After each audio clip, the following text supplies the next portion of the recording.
magbantay sa iyo. Maghari ka sa mga napalayo sa katotohanan at mga pinaglayo ng ahika.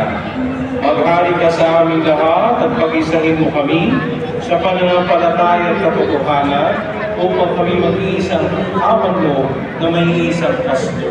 Pinupuri ka namin, O Kristong Hari at Tagapagligtas. Ibigay mo sa iyong simbahan ang kalayaan at kapayapaan. Ibigay mo sa lahat ng bansa ang katarungan at ang kaayusan. Isigaw naman ang isang katauhan, purihin ang kamahal ng puso ni Jesus na nagligtas sa amin. Dakilain natin sa parangalan, magpasawalang hanggan. Amen. Pinupuri ka namin, O Kristong Hari at Tagapagligtas. Magsitayo ang lahat. Manalangin tayo. Ama naming mapagmahal, kaming pinapakinabang mo sa pagkain nagbibigay buhay ay nagsusumamo kaysa niyang makapamuhay sa kaharian sa langit magpakailanman, pakundangan sa karangalan sundin ng mga kautusan ng Haring si Kristo sa sanlibutan. Sa pamagitan niya kasama ng Espiritu Santo, magpasawalang hanggan. Manalangin tayo sa mga kaluluwa. Panginoon namin Diyos, Ama namin, Ikaw po ang dahilan ng aming pagsinag. Sa iyo galing ang aming hirap na buhay.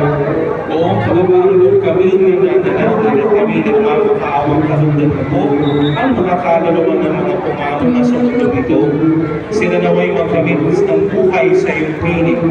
Alisin mo anumang mga kamihan ng kasalanan upang sila ay maging marapat sa iyong walang hanggang kalinisan.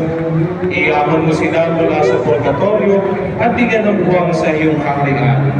Kapayapaan kailanman ang igawat ng may kapal sa mga yumaong nagsipanaw. Sila naway silayan ng iyong ilaw na walang hanggan. Amen. Mapanatag nawa sila sa kapayapaan. Amen.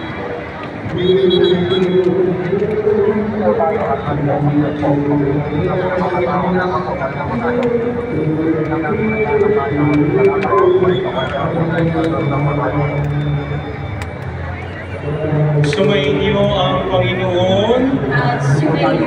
Mahal na poong Jesus Nazareno, inihayag mo sa pamamagitan ng krus ang walang maling na pag-ibig ng Diyos sa sangkatauhan.